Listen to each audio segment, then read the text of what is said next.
Erim meni sevmaydi degan ayollar agar erkak istamasa hech qachon ayol bilan yashamaydi. Agar erkak istamasa hech qaysi ayol, hattoki 4-5 talar farzandlar ham uni ushab qola olmaydi. Agar erkak istamasa, erkak istayaptiki, erkak xohlayaptiki, siz bilan yashayapti. Balki u sizga sevishini aytmayotgandir.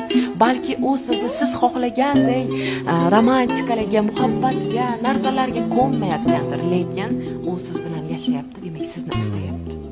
O'zi erkak kimni sevganida, eng birinchi uchrashuvda siz qanday ko'ringan bo'lsangiz, ana o'sha go'zalni, ana o'sha ma'shuqani sevgan eri. Erkak kishi juda ko'p o'ylaydi uylanayotgan paytda va sizni tanlabdiki, demak sizni sevadi.